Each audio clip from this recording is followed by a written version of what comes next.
Hello and welcome to the February Makeup Safety Meeting. So I want to start off with a reminder about our safety committee and who they are. Typically these folks are wearing the green vest, although not all of them. But these folks are a good point of contact.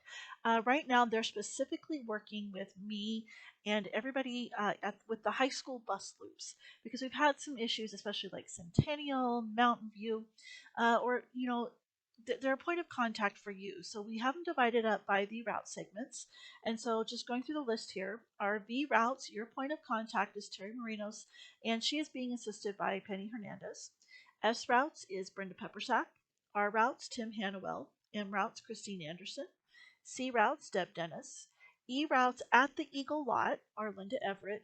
E routes that are here at Ward, which is typically our SPED E routes, that's Dan Culp. W routes, Larry Piper. I have V, but it's supposed to be T routes. I get confused because T routes are van routes, and okay, so whatever. So Corey General is our point of contact for our van drivers, and then our monitor's point of contact is Marilyn Isaacs. If you have a safety issue and you aren't sure about it, or you don't feel comfortable coming to me or a member of management, you can go to this person. So if you are an M route, even if you don't go to Meridian High School, maybe you go to Meridian Middle or one of the elementaries, and you have an issue, go to Christine. Say, hey, I've got an issue that I'm facing here. Can you come look at it? Can I talk to you about it?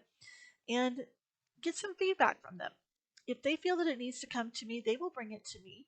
They may ask you to do some documentation. They may go out and get some eyes on the situation. But really, what the safety committee does is they are a consultant to the management team. Um, there's so much with safety that goes on out on the road, and I'm not on a daily route. I don't even cover that much. Um, so I'm not out there as much as you guys are and our safety committee members and our monitors. You see a lot more things than I do. And so um, we all have a responsibility for safety to report safety issues, but I know at times it can be intimidating to come into my office, to go to Phil's office. You can always write something down, document, put in my box, but that's who your safety committee member is. That's what they are for. You can bring safety issues to them. They bring it to me, bring it to our committee meeting, and then we talk about these issues and we brainstorm ideas or look at, hey, do we need to talk about it in the safety meeting? Do we need to refocus training? Do we need to get a ride along? Whatever it is. So please utilize these folks. They are a very good resource when it comes to safety. So now I'm going to be presenting to you several learning opportunities. Now there is going to be some video in here of accidents that did happen this last month, but there's also going to be some things that happened that weren't necessarily accidents or there was a different issue. Sometimes I got a phone call from a member of the public to alert me to it. Maybe it's something that the driver brought to my attention that I felt we could talk about in the safety meeting as a for everybody. So I'll kind of set up each of the videos, watch them, make your observations, and then we'll talk about what could have been done, should have been done, all those types of things afterwards. So this first video was a bus that was crossing over McMillan from one subdivision to another. Okay, as when the video starts, look to the left and you'll see that there is a vehicle out on the roadway that also is needing to make a left-hand turn.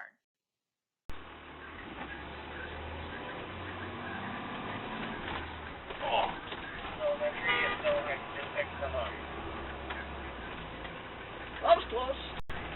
All right, so who had the right of way?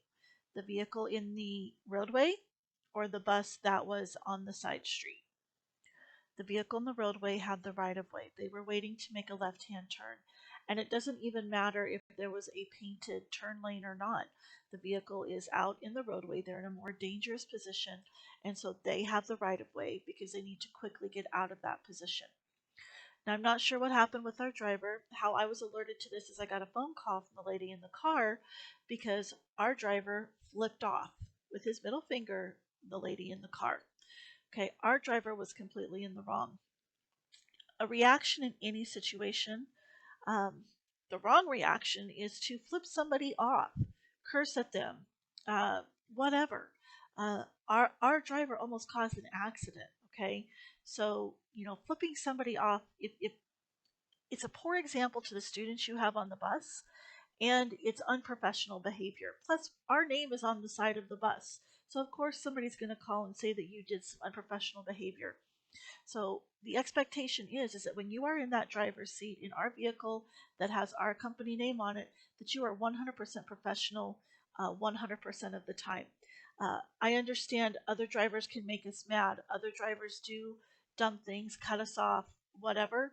You can want to say bad things, make gestures, that kind of thing, but do not do those. Okay, it's unprofessional behavior. So, what could have been done differently in this situation? Our driver should have been more aware that there was a vehicle out in the middle of the roadway. Should not have been in such a hurry to get across. I understand crossing McMillan Road, trying to find those gaps in traffic, is difficult. It takes time. But guess what? You're getting paid by the minute. Okay, if you have to sit there 2, 3, 4 minutes, okay, you're still getting paid for that time. Now, if it's going to make you 10 minutes late, just call it into dispatch. There's never any reason to be in such a hurry to get across the roadway to put yourself and other drivers and kids on the bus into danger. So this next video was actually an accident that did happen. It is leaving Pepperidge Elementary going west on Hollandale towards Cloverdale to make a left turn. Now at the time, this route was routed to make this unprotected left turn from Hollandale onto Cloverdale. That has been since changed because of this accident. There's a lot of other things going on here, so I want you to watch this and then we'll talk about our observations. Turn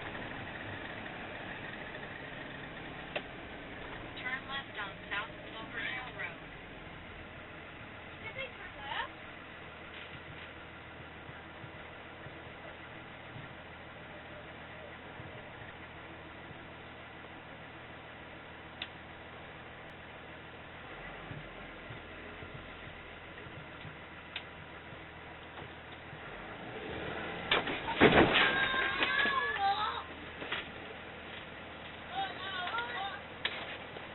So what we saw is our bus crept out and a vehicle on Cloverdale tried to go around the bus. Now, some of you may say, hey, this was not our driver's fault. They were trying to get out. They creeped out to the intersection. It's the other driver's fault. Some of you will say, nope, it is our driver's fault. They shouldn't have been creeping out. I actually showed this to a law enforcement officer from Idaho, not here in the valley, and his opinion was it was our bus driver's fault, and he also would have ticketed our driver for failure to stop at a stop sign. If you need to go back and watch, and you'll see that the driver barely stops, not even really, it's a rolling stop. Now I know this intersection quite well. I drove out of Pepperidge for 2.5 years, and I had to make this left turn all the time. It's an obstructed view on the right. You've got heavy traffic on Cloverdale that's just getting worse, and trying to make this unprotected left turn, it can be tricky. And when you've got a busload of kids, you're like, I don't want to sit here for 5, 10 minutes. This was special needs kids, so there really shouldn't have been no rush. But our driver didn't even make a full complete stop behind the stop bar before they started creeping out. So in any situation where you have a stop that has an obstructed view, you stop behind the stop bar, behind the stop sign for at least 3 seconds. 4 seconds is even better. Believe that in training class now we're saying 4 seconds. 3 to 4 seconds behind that stop bar, it is a solid stop. And then you creep forward for visibility. Now, as far as going, so the driver said that vehicles in both directions had stopped and was allowing him in. Our driver did not have the right of way. It was coming from a side street onto a main street, so the cars on the main street had the right of way. Our driver made the unprotected left turn, and so this was determined our driver's fault. Now, it was not ticketed because the police officers just looked at it and said, this is a weird situation, and left it at that. So, but it was determined in our investigation that our driver was at fault. So you always want to make a full, complete stop before creeping out. And if you have unprotected left turns on your route, let's look at those. Now, is there anything that can be done? Maybe we need to move some order at the stops. Maybe you just need to go around the block or something like that. But we need to eliminate as many of those unprotected left turns as possible. If you're not sure about it, come in and talk to me. Talk to one of the trainers, go to Terry Rao, and she will submit the ticket to the district to get that changed, because these unprotected left turns are not a good thing. Monitors, this is for you. This is a learning experience for you. Look at this picture here, and what is wrong with this picture? And I'm very glad to say in our meetings, the monitors were Johnny on the spot with this. What do you see? Well, we do have some unsecured items in the back. We have the blanket that belongs to the bus and some paper towel rolls. Those should be in a seat or in one of the pouches. But the biggest thing here is you will notice that the shoulder strap is behind the student. Now I will say this student is a very small child, and this wheelchair it's a medical stroller type of wheelchair, so it's not a typical wheelchair. It's more like a jogging stroller. Um, because the student is so small, the seatbelt had a tendency to cut across her face. And so the driver and monitor didn't want her to have this across her face, and it's understandable. So they would put it behind her. But what if in this accident, because this is the same accident we looked at before, um, uh, the student could have been thrown. Now the student is wearing a 5-point harness, but what if that had failed? The student could have been thrown from the chair and injured. So make sure that that shoulder belt is going across the front. Now it could be moved back more to keep the strap from going across the face. I also have some clips coming that we can put on the two straps to hold it down a little bit so that it is more across that shoulder, across the front of the body, than going behind the student. All right, so this next video is approaching Meridian Middle School student drop-off in the morning. So let's take a look at it, see what we observe, and then we'll talk about it.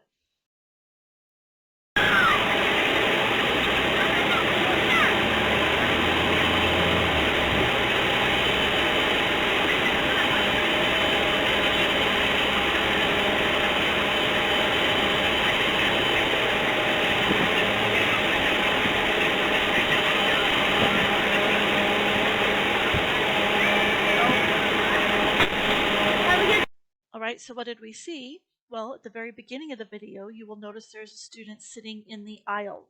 I believe they had an instrument case or something. They put it in the aisle and were sitting on it. Now, I understand the buses are full, okay? And as you can see, there's 2 students in every seat on this route, but we cannot have students sitting in the aisle. They have to sit 3 to a seat. It's just the way it is. It's not ideal. I get it. They have adult-sized bodies and child-sized brains, but we still cannot put anybody out in the aisle. But you'll also notice as the driver is approaching the drop-off point, the students start to stand. So what could you do differently in this situation? Well, yeah, you could stop and don't pull into the stop, the drop off area yet. Stop, say, hey guys, you got to sit down. I can't move if you're standing up. Make them sit down and keep on it every day. Don't allow these students to stand while the bus is moving. If that bus has to make a sudden stop or is hit, those students that are standing are in much more danger of being hurt because they could be thrown forward, thrown down to the floor. Now, the driver did tell me, now I will say, this route, the driver has been working with these students. It has been a challenging route, to say the least, and has got these students to a good place. I mean, there's so much improvement, but the students will make fun of the driver when the driver tells the students to sit down. Guess what? Doesn't change the fact they still need to sit down. I'm a bit of a smart aleck. I tend to respond in a smart alecky way, but not in a way that's going to get me fired. If you had to, go around the block. Hey, nope, nobody's sitting. We can't pull in there. We're gonna go around the block, guys. You're gonna be late to school, and there's the school right there. So if you don't, if you want to get dropped off, you got to sit down. Okay. So we're not doing it because we're jerks. We're doing it because we are thinking about the students' safety. Students are children. They don't think about their own safety. Kids tend to feel like they're invincible. And they bounce back from injury really well. They don't get hurt as badly as adults do. It doesn't hurt as bad when they get hurt, but they still could be injured, and we don't want to have that at all. And so we're doing this because we are looking out for their safety. So work with your students. Do not allow them to stand while the bus is moving. I don't care how close to the stop you are. They need to remain seated until the bus is stopped, the brake is pulled, and the door is open. So also make sure that when you stop at a stop and a school drop off, the bus is completely stopped, you've pulled that brake, then you open that door. That is when the students are allowed to stand. So this next video has become famous. I'm sure you might have heard about this. Um, this happened at Star Middle School, exiting the school, and the parents are picking up their kids or they're picking up their kids because it's PM in the exit lanes of the school. Okay, the honking that you hear is the school bus. It is our driver that is honking. So let's watch this and then we will discuss.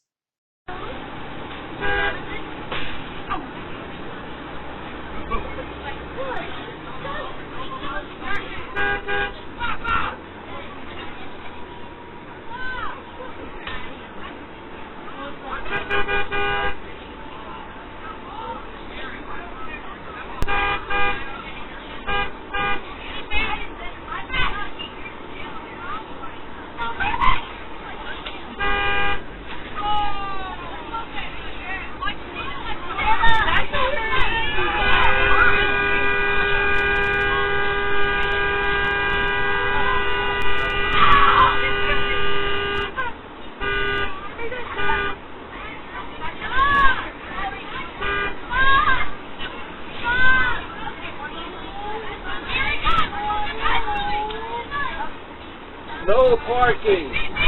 No parking. Move, no parking.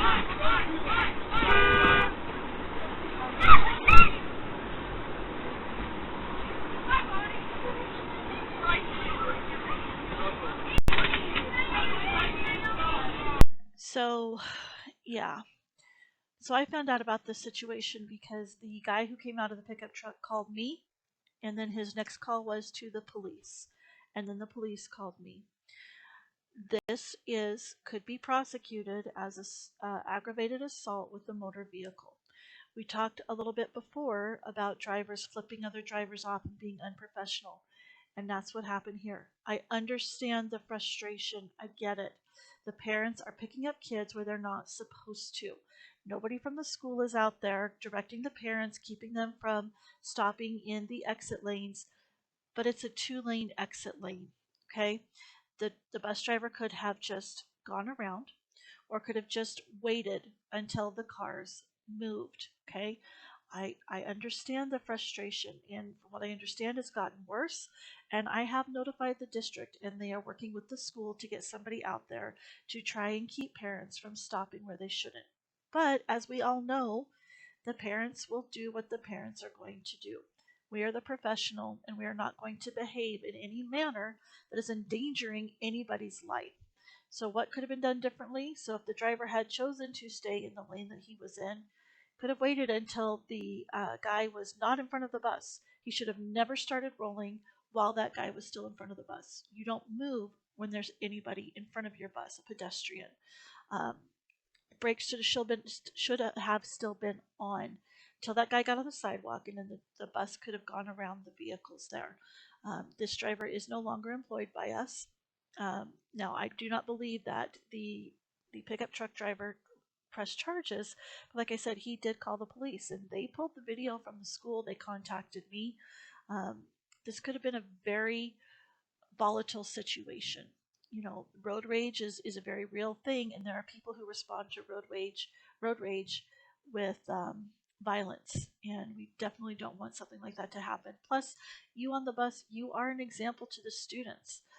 You may not think you are, but you are, and there's no excuse ever for behaving in such a manner to endanger somebody's life. So our focus for this month is emergency evacuations. Now, we practice evacuations 2 times a year, once in the fall and once in the spring. And after spring break, we will be doing evacuation drills again. But we're going to talk about starting to mentally prepare yourself for emergency evacuations and what is involved in that. So clear back at the beginning of February, I handed out the word search and the little test your knowledge quiz. And then all of those that got turned back in, I drew names. And so everybody whose name is on here won a free slider or chicken tender from Dave's Hot Chicken, courtesy of Bill Peterson. So almost everybody's picked theirs up. I just have one left. Dennis Hersham, you need to come pick up your little gift card. So thank you everybody for participating in this little quiz and the knowledge reminder. It was very interesting, and we're going to go through the answers to the quiz here on in this next moment.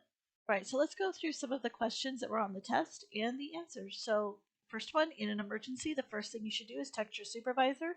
This is false. So, really, you have two options. First thing right away, either call 911 or call dispatch. Now, if you determine that you're going to call 911, get a hold of dispatch as soon as possible because we need to be brought into the loop. We need to get a manager out there. We need to notify district. Plus, dispatch can help you with that 911 call. But texting me or Rebecca or Phil is not your first choice. Either call dispatch or call 911. The decision to evacuate the bus is based on whether the students are safer on the bus than off. This can be true. Now, there are some situations where you absolutely will immediately evacuate. But then you're going to have some situations that may be a little bit more, would it be safer for them to be on or off? We're going to talk about one of those situations here in a moment. So when are we going to evacuate immediately? Bus is on fire, smoke in any compartment? Yes. Okay, if you remember back to 2 years ago when we lit the bus on fire, within 3 minutes, that bus was fully engulfed. So we're not going to take any chances with fire or smoke.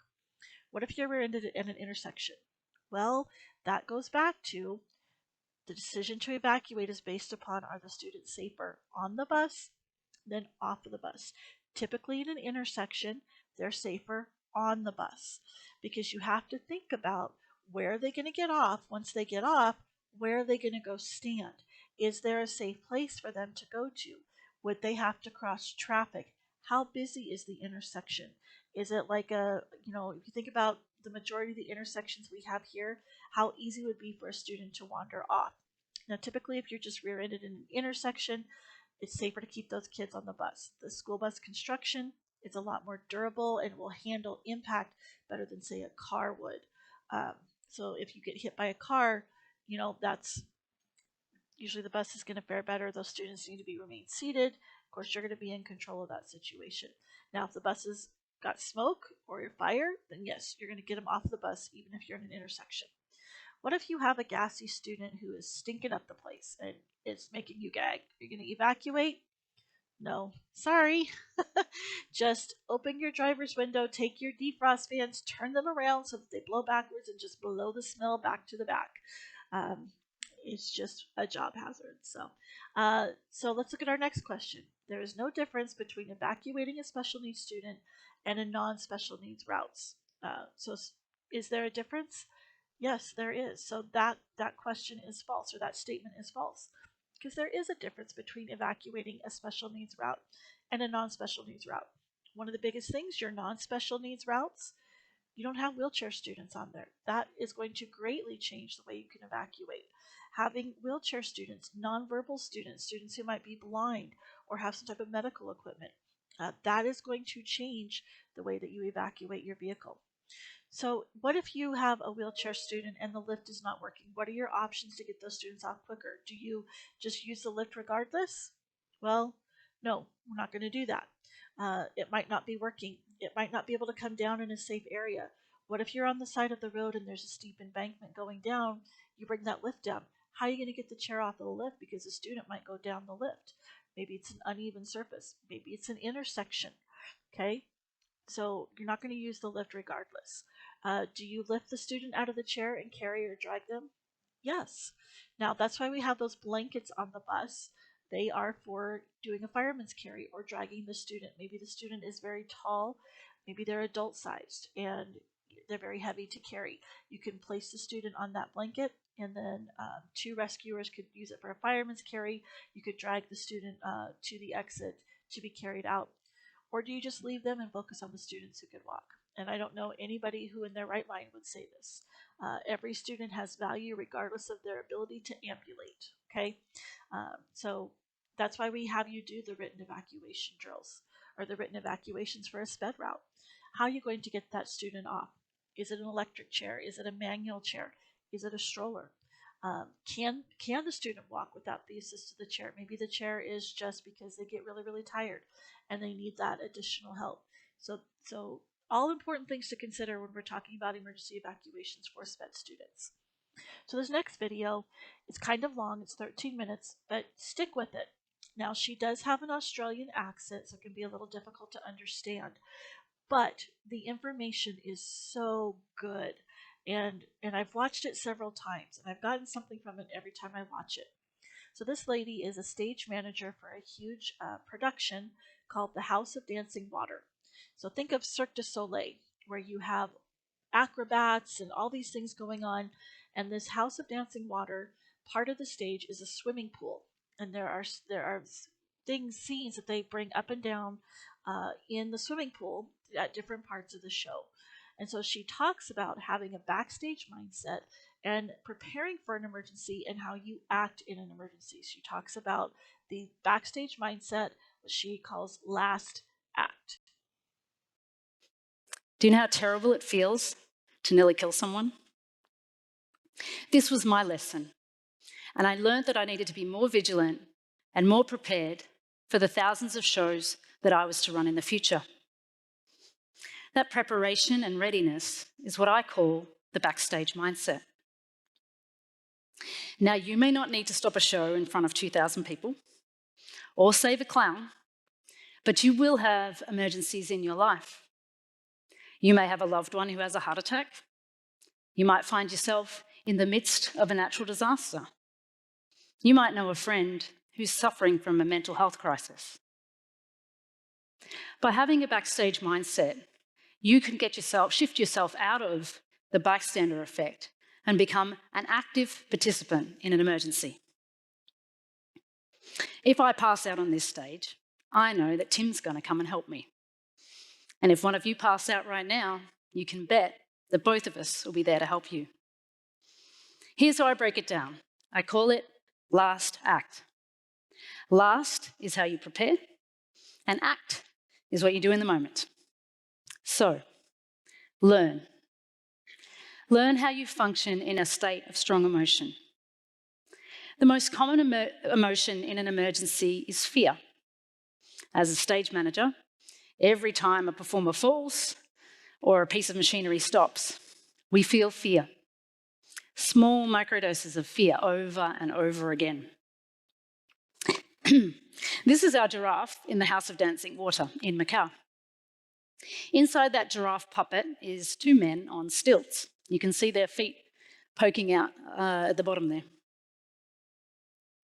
One night in a show, our giraffe got a little bit disorientated and fell into the swimming pool.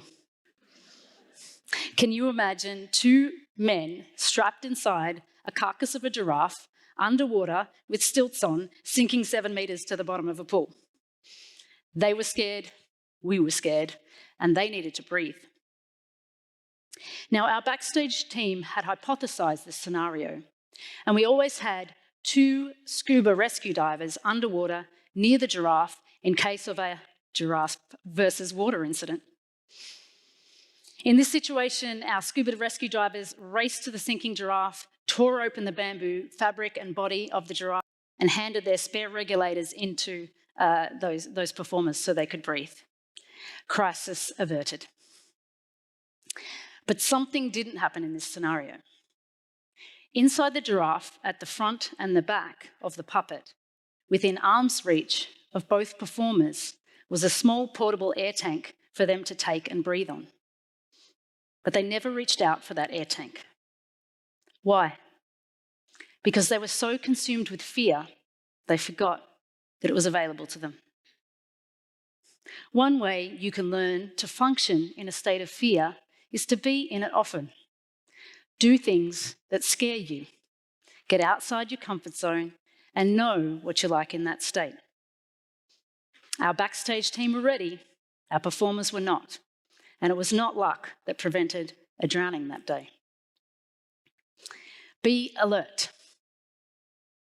Hands up in this room, I can see you, I think. Anyone who has read an emergency egress sign on the back of a hotel room door? A few of you, good. Hands up if you know where the fire extinguishers are in your office. Well, I thought there'd be more there, okay. Would you notice something different on your way to work? Would you notice if your friend's behaviour had changed from one week to the next? When our giraffe went in the water, They were not the main focus of the scene. This is what was happening when the giraffe went for a swim. I would say that 90% of the audience didn't even notice that the giraffe was gone. But our backstage crew did. Our backstage crew are trained to notice a deviation from the norm in any part of the show. We are always in a state of alertness to notice a change in a performer's behaviour, action, or movement. When the 2004 tsunami hit in Indonesia, many people, holidaymakers, reported the tide receding quite strangely out from the beach prior to the big wave hitting. A clear deviation from the norm, yet many people did not respond appropriately. So I ask you, how alert are you? Do you pay attention to the emergency signs and equipment around you? Would you notice a deviation from the norm in your day-to-day life? If you practice being alert, you may see an emergency coming before others do. And if you pay attention to the tools around you, you might be more ready. Stage rehearsals. Every show in the world has rehearsals. And in the shows I run, we also rehearse emergencies. The difficult thing about rehearsing the giraffe situation is that we couldn't practice that situation for real. We couldn't damage an expensive puppet for the sake of training. What we could do is everything else. Practice communicating to each other, practice stopping the show, practice the different ways in which the performers could come out of the giraffe.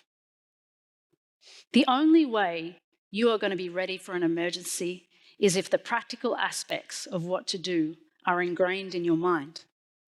And the only way for those things to be ingrained in your mind is to rehearse them. Now, you may play Candy Crush every day on the MTR on your way to work. What about if on one of those days you reminded yourself how many breaths and how many compressions there were in CPR? What if you reminded yourself what ABC stands for in first aid? What if you could read up on what to say to somebody who is suffering from a mental health crisis? What if you and your office buddies rehearsed an emergency exit once a month from your office building? Rehearsal could save your life. Think, but don't obsess. Backstage team look through the entire show and they hypothesize what could go wrong at any scene in the show. We sit down and we make a list and we discuss how we'll deal with any situation that will occur. If they seem likely, then we will rehearse them. Have you ever sat down and thought about what emergencies might play out in your life? Have you ever sat with your family and discussed how you would deal with them?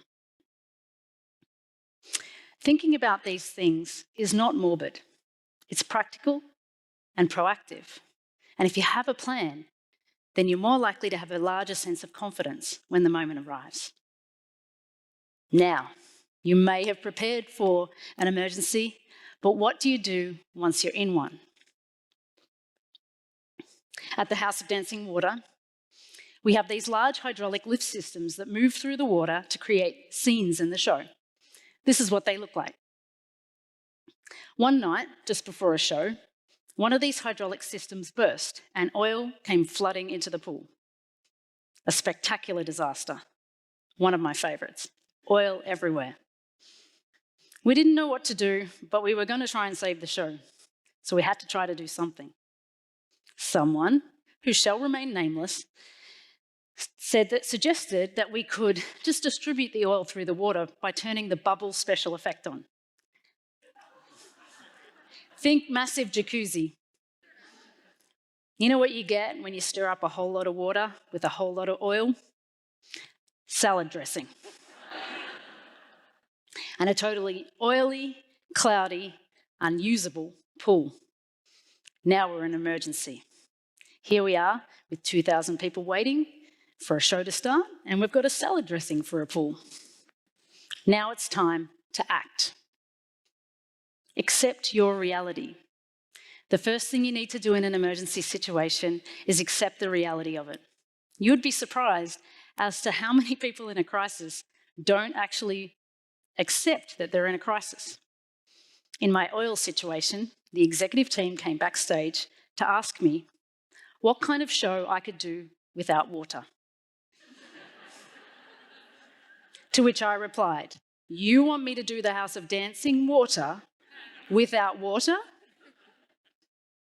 There was no show to be done that night. It was far too dangerous, and we all needed to accept that. By accepting your reality, this can be the activating factor for you to do something about the situation. Once you've accepted your reality, you need to control what you can. I could not change the state of the pool, nor could I tell the executive team that they were nuts. I could join the people panicking, or I could try and move the situation forward. I went up to the executive team and I took my paperwork and I showed them page by page by page how I couldn't run any part of the show. If you're in an emergency, look for what you can control or what you can offer the situation. Don't know first aid? Call an ambulance. Don't know where the fire extinguishers are? Help get everyone out of the building. Most of you have 2 hands and 2 feet. If someone is administering first aid, your 2 hands can help a person stay stable. Your 2 feet can run and get something that's needed. There's always something you can do. Step out of the crowd and offer your help. Time. In an emergency, you often feel like time has stopped. And when you feel that way, it's not natural to look at the clock. But you can make or break a situation with the ability to track the time. How long has your son had acute stomach pain? How long has that person been unconscious? How long till the ambulance gets here? What can you do or should you do until then? If there isn't a particular deadline on taking action, sometimes it's best to create one. If people believe that there's a deadline, they're more likely to make a choice. In my oil situation, I asked the executive team to make a call on cancelling the show within 10 minutes. I made that time up. I just needed to give them a deadline and I needed us to get out of limbo. Given the time frame, the executive team cancelled the show and we were able to move into damage control. Overall, in an emergency, you need to act. If not you, then who? In 2019, I unexpectedly lost my mother. I was in the house when it happened. The backstage mindset helped me in that moment deal with the situation before me. And although I could not help save my mother, I could help the people around her. And I'm forever thankful that fate had me there in that moment. That the things that I had learnt over many years backstage could help the people that I love the most. I want this for you. Cultivate a backstage mindset and become a person who people look to in times of crisis. You can play a part in saving someone from their last act, or maybe preventing your own. So let's go through each of the letters that she talked about, the acronyms. So last act, L, learn. The most common reaction that people have in an emergency is fear. Learn how you react in fearful or stressful situations. And she did talk about putting yourself into minor situations. I always think of like going on a ride at the fair or a scary ride. You get that feeling of fear in your chest. How do I cope with this? How do I handle? What are my coping techniques? Is my reaction in fear to run away? Is my reaction to shut down? So learn how you react in an emergency. And learn to not react with fear. And the way that you learn to not react with fear is by educating yourself. Knowledge is power in these situations. Alert. What are the deviations from the norm? What is normal for your bus for your students, for your route. You may see an emergency coming before others do. If you think about on special needs route students who have seizures, there's always usually some type of sign before a seizure is coming. Now, it's not like, students not holding up a sign saying, hey, I'm going to have a seizure, or they're telling you this. It may be something just as the student falls quiet, or they start to make, they move their eyes a certain way or something like that. You know what your bus sounds like, you know what it smells like, you know how it drives. um, Something is unusual. Okay, the students are not acting correctly. That student, he's surly. This is not the way the student normally acts. Something's up with this student. Or, gosh, my route, something is just something, the traffic is really heavy today. Be alert for deviations in the norm, for those changes. Don't just blindly just go along, just driving your route, because then you could be blindsided by an emergency situation. Stage. So stage rehearsals, plan, rehearse, drill. For our non-special needs routes, that's going to be twice a year, once in the fall, once in the spring. We are going to do evacuation drills, and we're going to talk with our students about what we would do in an emergency. In fact, it shouldn't be a discussion that you're only having twice a year, especially with our elementary students. This is something that you could have, start preparing them now. Okay, guys, I have a question for you. If we had to get out of the bus quickly, how could we do that? Where's the exit doors? Have them point to them, talk to them, appoint your student helpers. Now, for our special needs routes, you and the monitor, the driver and the monitor, need to work together to talk about what are the abilities of the students if we had an emergency and we had to evacuate. What is that going to look like? Do you have one student who can help another student off the bus? Maybe you have a student that's blind. Maybe you have students in harnesses, multiple students in harnesses. How are we going to get them out? Okay. What about the wheelchair students? What are we going to do if we can use the lift? What are we going to do if we can't use the lift? Who's going to be in charge of calling dispatch? Who's going to be in charge of the students? Things that you need to talk about, work on together, and then written down. In each of your route files is a copy of that emergency evacuation drill, or the emergency evacuation for the SPED routes. And this is a living document, meaning that it changes as your student population changes. You have a student that gets added to the route, we need to consider their needs and add that into the evacuation drill. You have a student that's taken off of the route. Okay, well, we need to take them out. What if you have a student who's ambulatory now, has surgery, and now they're in a wheelchair? Have we accounted for that new wheelchair? Okay, so it's important that you and that the driver and the monitor work together to make this evacuation drill and talk about the different scenarios and think about, now don't obsess over what could go wrong, but think about the different things. Think about your route. Do you cross a railroad track? Are you only in the city? Are you out in rural areas? Where are areas that you could pull over if you needed to? Every driver should have at least 2 to 3 areas that they know of on the route where if they needed to, for a student emergency, mechanical breakdown, whatever, that you can get that bus completely off of the road. You should have those already identified. Okay, think about, hey, okay, I cross I cross 4 railroad tracks every day in my route. What's going to happen? What am I going to do if I stall going across those tracks? I'm clear out in Deep Canyon and I lose my radio signal. I don't have any way of contacting anybody. How am I going to accommodate that? I'm going to make sure I have my cell phone with me. And it's on, but it's silent and it's put away. And anytime you do evacuate a bus, you make sure you take your cell phone with you. Okay, so that's how we prepare. That last acronym. That's how we prepare for an emergency. How are we going to be in an emergency? That's the ACT. Number 1, accept. Accept that you're in a crisis. And I've seen this played out, especially when somebody's having a medical emergency. They're trying to deny it as if that's going to make it go away. I'm not hurt. I'm not having a heart attack. I'm fine. I'm fine. This isn't happening. This isn't happening. No. You have to accept it. You can't take control when you aren't accepting what's happening. Now, in an emergency situation, you, the driver, and the monitor, you are the first company representatives on scene, and you are going to be the first people in charge of a situation. Until law enforcement shows up, till a manager shows up, you are the person in control. Okay, and so it's important that you remain in control and that you have a plan in place. Okay, so accept what is happening. Let's start to work the plan. Control what you can. Now, there's things that are going to happen that are beyond our control. Okay, we can't control the guy behind us that's on his phone and rear ends the bus. Okay, but we can control, do I evacuate these students or not? Where are they going to get off? Who's going to be the line leader? Who's going to assist me?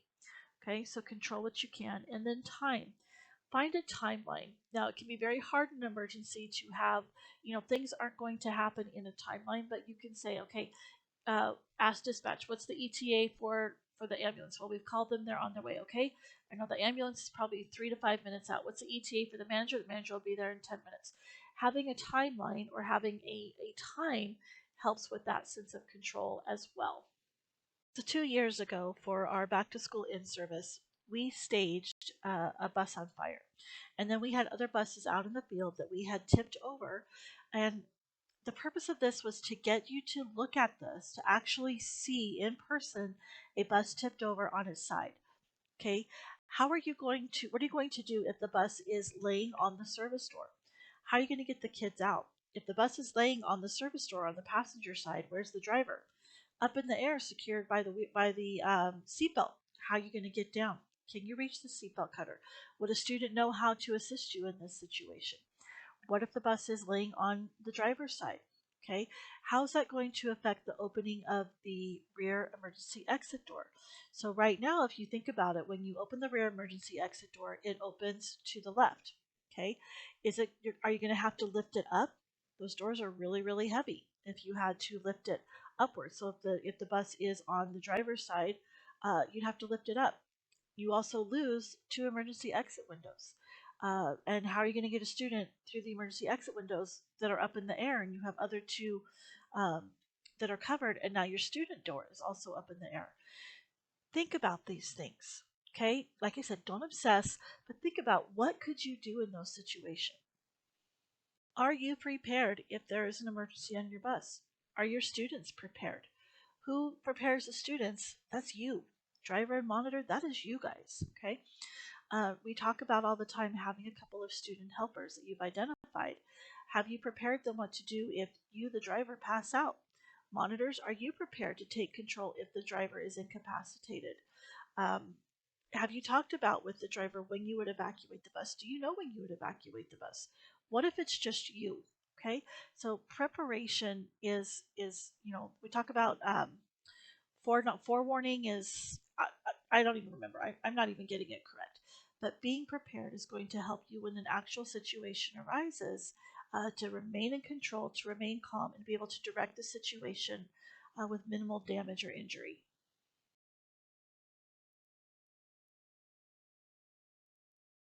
Just a quick review. When are we going to evacuate immediately? The bus is on fire, or any of the components of the bus are on fire, like the rear duals are on fire, or the tablet's on fire. The wheelchair lift catches fire. Whatever it is, we're going to evacuate the bus, and/or heavy smoke is visible from any part of the vehicle. Also going to evacuate if the bus has lost power or died, broken down in the path of a train, or on or near a railroad track. And by near, that's within 15 feet of the nearest rail. We've talked about before, if you see a train coming and you're evacuating, which way do you want the students to go? You want to go towards the train, outward at a 45-degree angle. That is because if the train hits the bus, it's going to throw debris outward. So we want the children going towards the oncoming train, but out at a 45-degree angle so they're not getting close to the train. Anytime the vehicle is at risk of taking on water, we have canals here, and they're going to start filling up here at the end of March, beginning of April. And canals are very, very cold, and the water moves very, very swiftly. If you've ever been down in a canal, it's actually quite scary. It's deceiving how fast that water is moving and how cold it is. Okay, so if that bus is at risk of going into the water, we're going to evacuate the bus. When there's a hazmat or a biohazard situation, so a chemical leak, you've got some sort of smell that's coming in that's making you and the other students ill, we're going to need to evacuate them. Diesel fuel leaking or propane leaking is also one of those situations. Or if there's a weapon on the bus. Now, the weapon is going to depend upon the situation. We've talked about weapons on the bus before, when to evacuate, when not to evacuate. So that's going to be very dependent upon what is going on with that situation. South suburbs, elementary students escaped from a stalled bus just moments before a Metro train crashed into it. WGN Jenna Barnes is at the scene in Orland Park with the latest. Jenna. Micah and Ray, the bus has been cleared from the scene as the investigation wraps up, but the praise for that bus driver is really only just beginning. I want to show you a picture of what it looked like out here a little earlier this afternoon. You can see the Metro train hit the front end of that bus. This is at 167th near 108th in Orland Park. We're told there were 4 kids on the bus from St. Michael's School, known as St. Mike's here. They're a kindergartner, first grader, third grader, and sixth grader. Police say the bus driver stopped at the train track as required by state law, then proceeded, and that is when the bus stalled on the tracks. As she was waiting for help, the signal started flashing, so she got the kids off the bus to safety. The school's principal tells me with just 30 seconds to spare. It was incredible thinking by the bus driver. Our students were very calm through the process as well, following their training and their safety processes. Everyone was luckily was able to go home today safely, which is fantastic. It is fantastic. He says the kids all go through bus evacuation drills throughout the year. The school bus driver works for a contractor. We have reached out to them, but we're told before the kids' parents came here to the scene and picked them up, they all gave that bus driver a big hug. We're live in Orland Park tonight. Jenna Barnes, WGN News. Happy ending. So in that video that we just saw about the driver who evacuated and the bus got hit by a train, did you notice they said the driver didn't evacuate until she saw the signal arms activate? Okay, what could have been done differently? Driver should have evacuated as soon as she realized that bus was stalled and her proximity to the tracks. Okay, now thankfully it was 4 students. They all got off safely. Nobody was injured. But when you are near the railroad tracks within 15 feet, you're going to want to evacuate immediately. Okay, get them off. Call dispatch. Say, hey, the bus is on the tracks. It's died. They can call Central Train Dispatch and get train traffic stopped on that track to avoid the bus getting hit. When you get closer to the time when we're going to do the emergency evacuation drills, and I will put the information out well ahead of time, start to prepare your students. Okay, say, hey guys, next week we're going to be doing our emergency evacuation drills.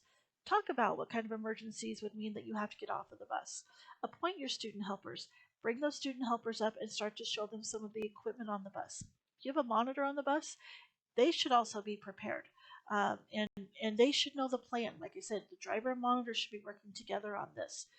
Preparation is vital in an emergency situation. Monitors, do you know where the fire extinguisher is?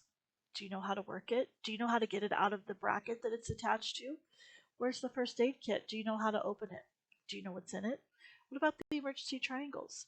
Your student helpers, do they know how to get the fire extinguisher out of the bracket or to grab the first aid kit? Monitors, what's that yellow knob for? Do you know? Have you ever pulled it or pushed it? Drivers, if you haven't educated your monitors on the emergency brake, do it now. Okay, now I believe that in our hands-on class for all of our SPED monitors, you get the opportunity to see what this is. It is the emergency brake. It will stop the bus. Drivers, I do recommend when you're going 10 miles an hour as you're exiting the yard, not out on the road going 40 miles an hour, have the monitor come forward. Monitor, sit down on that first step and pull that brake. What does it feel like to pull that brake when the bus is moving? What does it feel like to have that bus come to a hard stop like that? Okay, pulling that brake is not easy. It takes a little bit of oomph to do that. And if you're not prepared for what that feels like, you may feel like, I can't get this bus stopped at all. The driver is passed out, the bus is going, you need to get it stopped, and you're trying to pull, but you don't realize the amount of force that it takes. Same with your students. When you're doing emergency evacuation drills and you have your student helpers that you're preparing, put your foot on the service brake, make sure the bus is in neutral, push that brake off, and let the student pull it on so they know what that feels like. They know what that yellow knob is for. Two-way radio monitors, do you know how to use this? Do you know what the handset is? Do you know that you push to talk and release to listen? Monitors, if there's an emergency situation, get on that radio. Okay, this is your lifeline to dispatch. All right, your student helpers, they need to know how to use it as well. Now, please, let's not clog up our radio by letting the kids talk on the radio can sound like fun, but prepare your emergency helpers so that they know that they have this immediate communication with somebody, that they're not out there alone. Where's the seatbelt cutters? How many do you have? Can you locate them? Are they in their holders? How do you use it? Okay, do you just take it and start sawing away at a seatbelt or a harness? Nope. I really recommend you get on YouTube and look up how to use a seatbelt cutter. Okay, there is a way to do it so that it works correctly. Just a quick review. When are we going to evacuate immediately? The bus is on fire, or any of the components of the bus are on fire, like the rear duals are on fire, or the tablet's on fire. The wheelchair lift catches fire. Whatever it is, we're going to evacuate the bus, and or heavy smoke is visible from any part of the vehicle. Just a quick review. When are we going to evacuate immediately? The bus is on fire, or any of the components of the bus are on fire, like the rear duals are on fire, or the tablet's on fire. The wheelchair lift catches fire. Whatever it is, we're going to evacuate the bus, and or heavy smoke is visible from any part of the vehicle. Just a quick review. When are we going to evacuate immediately? The bus is on fire, or any of the components of the bus are on fire, like the rear duals are on fire, or the tablet's on fire. The wheelchair lift catches fire. Whatever it is, we're going to evacuate the bus, and or heavy smoke is visible from any part of the vehicle.